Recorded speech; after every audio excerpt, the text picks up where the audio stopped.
Drôle de personnage que David Castello-Lopez. Ah oui. L'autre jour, il nous racontait les origines de la poupée gonflable. Et aujourd'hui, une autre poupée. Vous avez beaucoup joué à la poupée, vous, David. Tout à fait, oui.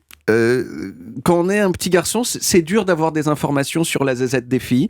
Et il y a une chose qui est sûre, c'est que les Barbies, de ce point de vue-là, ne sont d'aucune utilité parce qu'elles ont entre les jambes une surface entièrement lisse et hermétique. Or maintenant, je le sais parce que j'ai fait l'amour à plusieurs reprises. Je sais que c'est faux. Les filles, à cet endroit-là, ne sont ni lisses, ni hermétiques. Et ça m'a amené d'ailleurs à m'inquiéter pour la santé des Barbies parce qu'il me semble qu'il y a un certain nombre de fonctions vitales qui ne peuvent pas marcher en l'état. Je veux dire, déjà être en plastique, c'est mauvais pour la santé, mais alors si en plus vous avez même pas de zézette, ça devient impossible de bosser. Mais alors, qui a inventé cette dame en plastique sans zézette que tout le monde connaît ? Alors, avant la Barbie, dans les années 30, c'est assez fou de voir qu'en termes de jouets pour les filles, il n'y avait pas grand-chose. Les jouets qui étaient disponibles pour les filles, c'était soit des poupées de nourrissons, des bébés en fait, pour qu'elles apprennent à jouer à la maman, soit des petites figurines en carton dessinées sur du carton, donc sur lesquelles elles pouvaient punaiser des vêtements en carton aussi. Vous voyez, c'est limité comme fun. Alors que les petits garçons, eux, ils avaient le choix entre plein de trucs. Et c'est de ce constat qu'est partie une dame très connue dans le monde du jouet qui s'appelle Ruth Handler.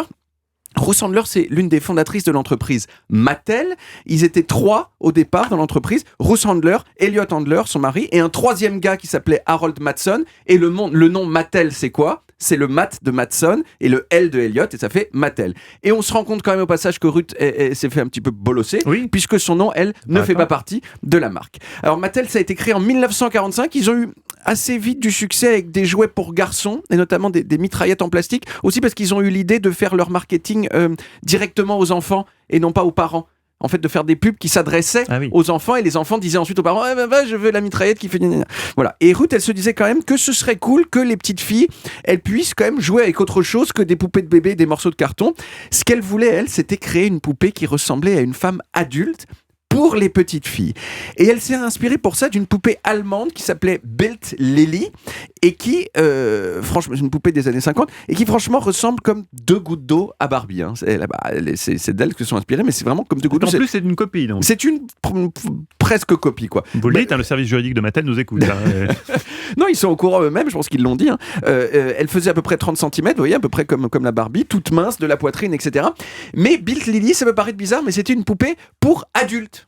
Parce qu'en fait, c'était un personnage de prostituée, Bild Lilly. Et il y a un journaliste qui a dit que c'était ce genre d'accessoire que les camionneurs mettaient dans leur habitacle pour leur tenir compagnie. Vous voyez, c'était pas pour les petites filles. Donc l'idée de Ruth, c'était de s'en inspirer de Bild Lilly, mais jusqu'à un certain point, parce que vendre une poupée de prostituée à des petites filles, ça risquait de pas passer. Ruth, elle en a parlé au cadre de son entreprise, qui était principalement des hommes. Et visiblement, ils lui ont tous dit, mais tu rêves ou quoi ? Ça va pas de vendre des poupées porno à des petites filles ? C'est quand même dingue. Mais elle avait son idée en tête, et elle s'est acharnée avec son directeur de création qui s'appelait Mark Ryan, d'ailleurs qui était le mari de Sacha Gabor. Hein, je me pensais si vous connaissez Sacha Gabor. Voilà, exactement. Et finalement, ils ont eu de gain de cause, et le premier prototype, il était prêt en 1959. Elle l'a appelé Barbie parce que sa fille à elle s'appelait Barbara, et que Barbie, c'est le diminutif de Barbara. D'ailleurs, Ken, qui est apparu un petit peu plus tard. C'était qui, Ken ? Ken, en fait, son fils s'appelait Kenneth. Kenneth, et donc elle a fait Ken. Mais le truc, c'est que les mamans n'ont pas beaucoup aimé la Barbie au départ, et toujours pour la même raison. L'idée, c'est je veux pas d'une poupée sexuelle avec des seins qui met l'accent sur la séduction et le fait de coucher avec des garçons, au lieu de mettre l'accent sur la maternité. Voilà. Alors Ruth, elle a embauché un spécialiste du marketing qui lui a trouvé l'idée. Il a trouvé l'idée géniale. Il a présenté Barbie comme une femme bien éduquée et bien apprêtée, et donc une femme hautement mariable. Or, les mamans des années 50 aux États-Unis, en moyenne, leur objectif, c'était que leur fille trouve un mari, puisque c'était la clé d'une existence confortable. Et c'est ça qui a fait la différence. La première publicité pour Barbie en 1959, elle montrait Barbie avec une robe de mariée, et ça a été un succès immédiat. Alors bien sûr, depuis malgré le succès, Barbie a connu des petits scandales.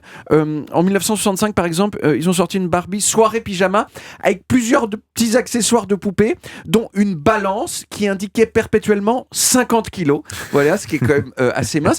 Et un petit livre de chevet dont le titre était comment maigrir. Oui, bien sûr. Et la 4e de couverture du livre disait c'est simple pour maigrir, ne mangez pas. C'était une sorte de manuel d'anorexie, vous voyez. On comprend le petit scandale. Dans les années 90, il y a eu des Barbies qui parlaient, et notamment une qui disait les maths, c'est vraiment difficile. Vous voyez, donc voilà, à force de petits scandales comme ça, les ventes de Barbie ont commencé à baisser. Mais ces dernières années, Barbie a essayé de s'adapter à son temps en faisant un truc de fou. Ils ont fait une ligne de Barbie qui s'appelle les Fashionistas et qui sont de tailles différentes. Il y a plein de tailles différentes. Elles ont des couleurs de cheveux différentes, des couleurs de yeux différentes et même des types de corps différents. Alors, j'ai vérifié, il n'y a pas de Barbie grosse. Voilà. Mais ils ne sont pas allés jusque-là. Voilà, mais il y a quand même des Barbies moins minces, c'est déjà ça. Et voilà, et juste pour l'anecdote, j'ai amené ici une Barbie qui est la Barbie Malibu, qui est un des grands succès de Barbie et qui en plus est assez sympa parce que vous voyez, il y a une sorte de petit levier sur le côté qui quand on l'actionne, permet à la Barbie de battre des jambes pour nager le crawl. Pour le lancer comme ça dans la baignoire. Exactement, il faut actionner avec le doigt quand même, mais voyez, voilà, je vous présente Barbie Malibu. Magnifique. Vous l'offrez à qui? Parce qu'on est 3, il y en a qu'une. Je pense que je vais l'offrir à l'ensemble de l'équipe d'Historiquement Vôtre. On va mettre dans le musée. On la laisse ici. Le musée David Scacé-Lopez des origines qui se trouve dans la rédaction. Merci David. On retrouve les origines en podcast sur toutes les applis audio et vidéo, sur YouTube, Dailymotion et sur le site europe1.fr.